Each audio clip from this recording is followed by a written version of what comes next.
تو آپ نے دیکھا الف کے استعمال، ہم نے الف کے سارے استعمال دیکھے زبر زیر پیش کے۔ اب آپ کو کیا کرنا ہے، آپ کا جو کام ہے جو آپ کو کرنا ہے، جیسے کہ ہم نے آپ کو بتایا الف زبر آ، الف زبر آ کر کے آپ 20 بار لکھیں گے اور اس کے آگے آپ چھوٹا آ بھی بنائیں گے، ٹھیک ہے؟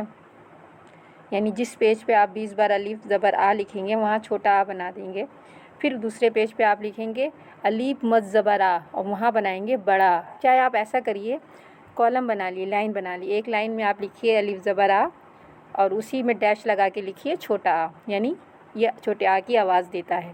پھر دوسرے کالم میں لکھیے الف مد زبر آ اور نیچے الف مد زبر آ بناتے چلے جائیے اور اس کے پاس میں لکھیے بڑا آ، یعنی یہ بڑے آ کا کام کرتا ہے۔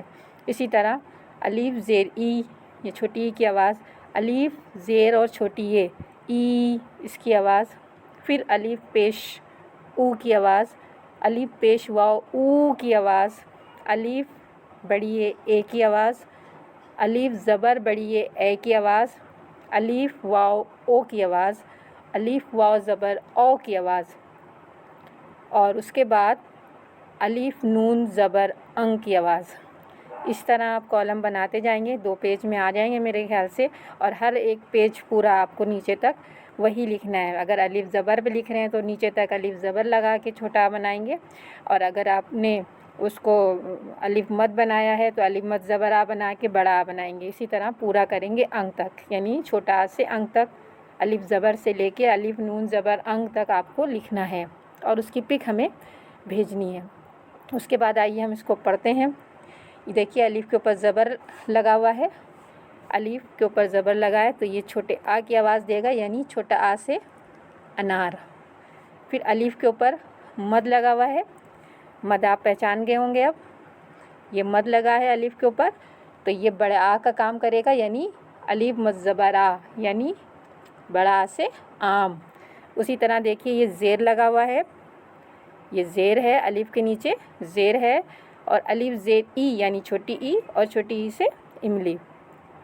اسی طرح دیکھیے یہاں پہ الف کے نیچے زیر ہے اور ساتھ میں چھوٹی یہ بھی ہے، یعنی ای، تو یعنی بڑی ای، بڑی ای سے ای۔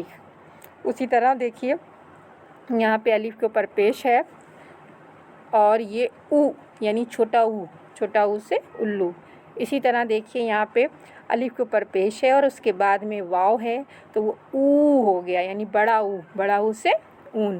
اسی طرح دیکھیے یہاں پہ الف کے بعد بڑی یہ ہے، یعنی اے سے ایڑی۔ اسی طرح الف زبر، الف کے اوپر زبر ہے اور اس کے بعد بڑی یہ بنی ہے، یعنی اے سے اینک۔